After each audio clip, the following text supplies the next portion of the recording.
नमस्कार, आप देख रहे हैं टाइम 8। मैं हूं राजीव कमल। पप्पू यादव जाप सुप्रीमो शराब जिस तरीके से शराब से लोगों की मौत हुई है, आज वो बहुत गर्म दिखे और एक प्रेस वार्ता करते हुए उन्होंने कहा कि शराब माफिया एक तरीके से पूरे बिहार में नेक्सस फैल चुका है और शराब के जो लोग हैं एक तरीके पूरा कहला वो सरकार के साथ मिली भगत है। सरकार के अधिकारी हो चाहे सब कहला नेता हो, सब शराब के साथ जुड़े हुए हैं और शराब माफियाओं का उनका हाथ है। उन्होंने एक तरीके से एक लिस्ट जारी की, हम आपको लिस्ट दिखा रहे हैं। ये आप तस्वीर देख सकते हैं कि पप्पू यादव ने एक लिस्ट जारी की। हमारे पास ये लिस्ट है जो पप्पू यादव ने दी है पत्रकारों को, और उन्होंने अपने प्रेस कॉन्फ्रेंस में भी ये लिस्ट की जारी की है। अब देखना होगा कि ये लिस्ट, ये आप देख सकते हैं तस्वीर में, ये लिस्टों में नाम है जिन लोगों हैं, ये शराब माफिया हैं। इनका कहना है कि ये सब शराब माफिया हैं और इनका ये लिस्ट उन्होंने जारी किया है सरकार पर जांच करने के लिए। पटना हाई कोर्ट के जज के द्वारा जांच किया जाए। पप्पू यादव और बातें क्या कह रहे हैं आप पहले सुन लीजिए। बेस क्या, आपको क्या मतलब? हम जांच का मांग किए हैं हाई कोर्ट के जज से, हम आरोप लगा रहे हैं। बेस हम से पूछिएगा। इसकी आप जांच की मांग करते हैं? जांच की मांग करते हैं। मैं नाम दे दिया और भी नाम मैं दूंगा। अब सरकार की जिम्मेदारी है कि वो जो करे। सरकार की जिम्मेदारी है कि वो करे। हमको कोनो माफिया का पैसा इश्क और मुश्क चाहिए का? मतलब आप ये मानते हैं कि शराब माफियाओं को नीतीश सरकार का संरक्षण है? सर, शराब माफियाओं को पूरे जनप्रतिनिधियों का संरक्षण है। शराब माफियाओं को सिस्टम का संरक्षण है। शराब माफियाओं को सत्ता और विपक्ष का संरक्षण है। शराब माफियाओं को कंप्लीट रूप से पूरे के पूरे कार्यपालिका का सपोर्ट है। बस तो ऐसे में जब वो समीक्षा बैठक कर रहे हैं, भैया हम अपनी बात कह देंगे, अब आप ही को सब बात कह दे। पप्पू यादव एक बात बताइए, समीक्षा बैठक करने वाले हैं मुख्यमंत्री, तो इस समीक्षा में आप क्या पॉइंट आउट करेंगे, क्या होना चाहिए? सर, आपने सुना नहीं जनप्रतिनिधि एक्ट पर मैंने कहा जो टैक्स लेते हैं, क्या विधायक पालिका का इलेक्टोरल पॉलिटिक्स चेंज होगी? मैंने आधार कार्ड के सवाल और सरकारी सुविधा पर मैंने सवाल खड़ा किया। मैंने कहा 3 से 4 बच्चे क्या होना है, तो क्या शराब पर भी आप ऐसा कानून लाएंगे? जब अपराध पर चुनाव आयोग बात कर रही है कि जिस पर केसेस होंगे उनको पार्टी ना दे, तो क्या जो शराब पीते हैं उसकी भी जांच होगी? पार्टी उसको चुनाव टिकट नहीं देगी? पंचायती चुनाव से रोका जाएगा जब जल नल योजना में बर्खास्त करते हैं तो? और किसको पता है कि चुनाव भट्टी नहीं चल रही है पंचायत में? मैंने तो सारी बात कही। सस्पेंशन उपाय नहीं है। सस्पेंशन डीआईजी एसपी का होना चाहिए, डिस्चार्ज होना चाहिए चौकीदार से लेकर डीएसपी तक। जिला परिषद हत्याकांड मामले में उनके परिजन कह रहे हैं कि ऋषि सिंह जो मंत्री हैं उन पर आरोप लगाया। सर, आरोप की जांच हो जाए ना, मैं भी तो कह रहा हूं घटना कई बार घटी है। उनके परिजन कह रहे हैं इस पर। भैया परिजन, तुम्हें तो जांच की मांग कर दिया हूं, सीबीआई एसआईटी से जांच हो। घटना घटी है, जिनका नाम दिया गया है मारने वालों की, उसकी गिरफ्तारी हो और इसकी जांच हो। मैं डायरेक्ट तो नहीं कह दूंगा कोई मंत्री मरवा दिया। यदि उन्होंने कहा तो मैं जांच की मांग करता हूं।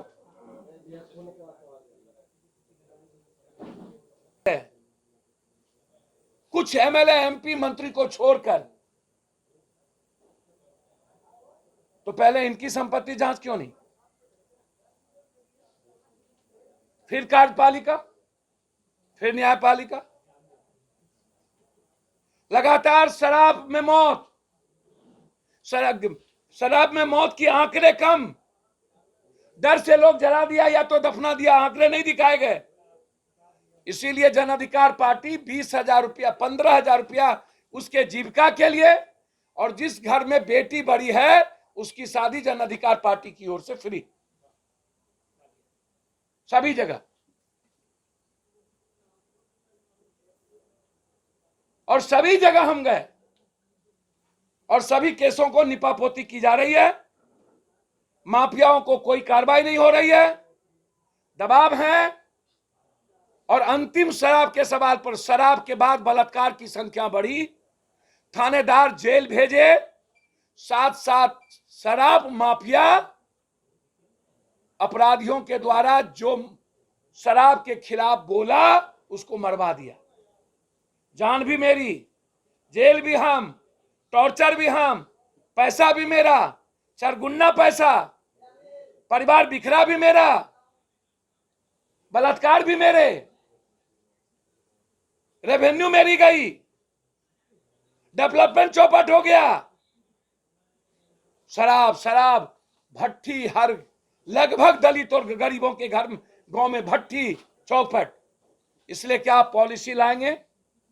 और क्या जसवाल जी आप सरकार से समर्थन या आप विधानसभा का अविलंब मांग करेंगे कि विधानसभा बुला के पॉलिसी चेंज हो? इलेक्टोरल पॉलिटिक्स, क्या लोकतंत्र बचाने के लिए शराब और पैसे को, यदि चुनाव आयोग पैसा रोकने की बात करते तो क्या चुनाव में आम आदमी को पैसा खर्च करने पर बैन करेंगे? क्या मुखिया का चुनाव, पंचायती चुनाव क्या सरकार अपने पैसा से कराएगी ताकि उसमें किसी का पैसा इन्वॉल्व ना हो?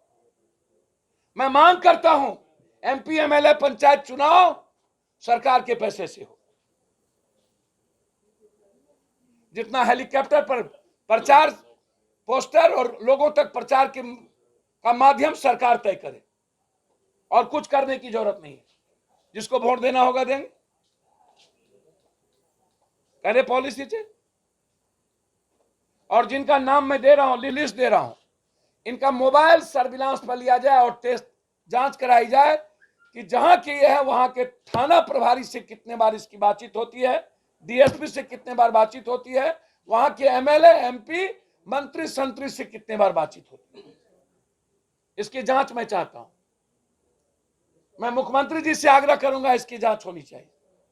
और इन माफियाओं का टेलीफोन, जो पूरे परिवार का टेलीफोन है, उसको सर्विलांस पर लेना चाहिए। तीसरी चीज, विपक्ष के, सत्ता पक्ष के अध्यक्ष, बीजेपी के अध्यक्ष से मैं जानना चाहूंगा, आपने कहा कि शराब प्रशासन के नेतृत्व में बिक रहा है और सुशील मोदी कोई और बात कर रहे हैं, रूढ़ी कोई और बात कह रहा है, तो क्या आप अन्य लोगों पर कार्रवाई करेंगे? एम्बुलेंस से शराब चल रहा है तो क्या आप कार्रवाई किए? और बीजेपी के लगभग बड़े लोग माफिया में हैं, शराब बेचवाते हैं, तो क्या आप उनको कार्रवाई करेंगे? लगभग बीजेपी, आरजेडी, जदयू और अन्य पार्टी के लोग जो नेताओं के साथ गाड़ी चलती है वो या तो अपराधी या तो माफियाओं की चलती है।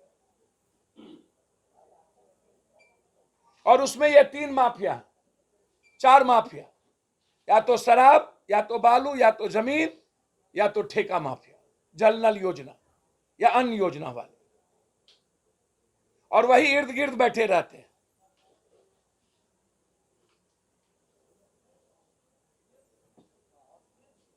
क्या बीजेपी निकट भविष्य में विधानसभा बुलाने जा रही है?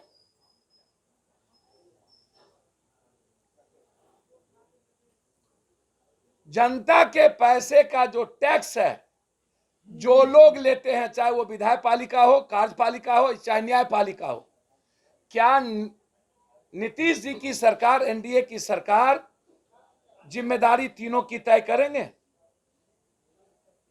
सबसे पहले जिम्मेदारी तय होनी चाहिए विधायक पालिका की, तब कार्यपालिका की, तब न्यायपालिका की, क्योंकि जनता के टैक्स से ही हम अपने बाल बच्चे को जिंदा रखे हुए हैं। फ्री में बिजली लेते हैं, फ्री में पानी लेते हैं, फ्री में घर लेते हैं, फ्री में मजे लेते हैं और जनता को मारते हैं। तो क्या देसी शराब को कंप्लीट रूप से बंद करने के लिए वर्तमान सरकार और विपक्ष एक हैं? जबकि जब 5 साल पहले ये पॉलिसी लाई गई से, कि आप सड़कों पर क्यों नहीं उतरते? आप बोलते क्यों नहीं है? और जो भी विपक्ष है उनके साथ शराब माफिया क्यों चलता है?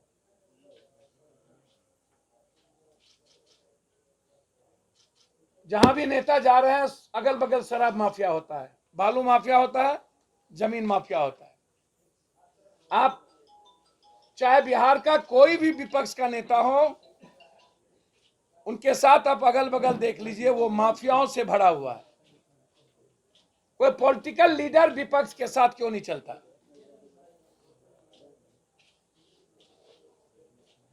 शराब के मामले में विपक्ष के लगभग नेता शराब बेचने में, बेचवाने में, और शराब का पैसा विपक्ष के घर में जाता है।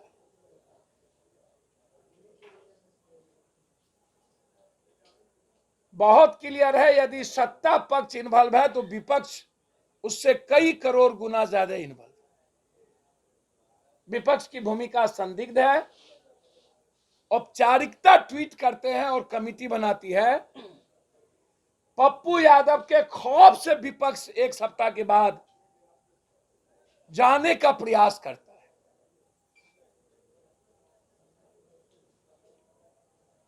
तो यदि विपक्ष को हिम्मत है तो मैं एक बिहारी होने के नाते, एक सेवक होने के नाते, हम आग्रह करेंगे कि विपक्ष सड़क पर उतरकर शराब के खिलाफ, देसी शराब के खिलाफ निर्णायक बिहार बंद करे और आंदोलन करे। और इन लोगों के पार्टी में जो जो लोग हैं, बहुत जल्द मुख्य विपक्ष के बहुत सारे लोगों का पर्दाफाश गिरफ्तारी से होगी।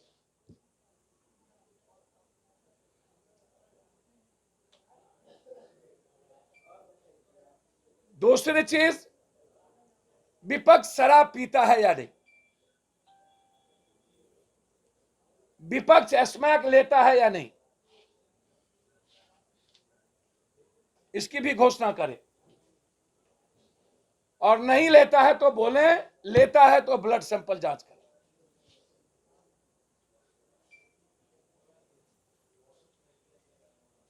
तीसरी चीज, बीजेपी के प्रदेश अध्यक्ष, तो आपने सुना पप्पू यादव ने शराब माफिया को लेकर एक तरीके से खुला मोर्चा खोल दिया है और एक तरीके से एक लिस्ट जारी करते हुए सरकार को चुनौती दे डाली है। सरकार अभी तक शराब माफियाओं के नाम आज तक अभी तक बता नहीं पाई है, लेकिन पप्पू यादव ने एक लिस्ट जारी करते हुए शराब को चैलेंज कर दिया है कि अगर इनमें हिम्मत है तो शराब माफियाओं को जांच करके दिखाए और उनको गिरफ्तारी करके दिखाए और उनके ऊपर आरोप साबित करके दिखाए। उनका कहना है कि सरकार भले कुछ ना करेगा, हम पटना हाई कोर्ट के जज से मांग करते हैं कि इसकी जांच की जाए और करवाई जाए, लेकिन जो सरकार है इसमें पूरी मिलीभगत है। वो भले सरकार जो अधिकारी हैं, पदाधिकारी हैं, क्योंकि अगर जिस तरीके से शराब इस साल में लोगों की मौत हुई है, कहीं ना कहीं पूरा तंत्र एकजुट काम कर रहा है और सरकार केवल समीक्षा बैठक अपने आवास पे करते हैं और कुछ ऐसा कोई काम नहीं करते हैं। मुख्यमंत्री खाली समीक्षा पर समीक्षा करते हैं। पप्पू यादव ने एक बड़ा आरोप सरकार पे लगाया। अब देखना होगा सरकार इस पे क्या जवाब देती है। पटना से राजीव कमल, कुमार गौतम के साथ, टाइम 8।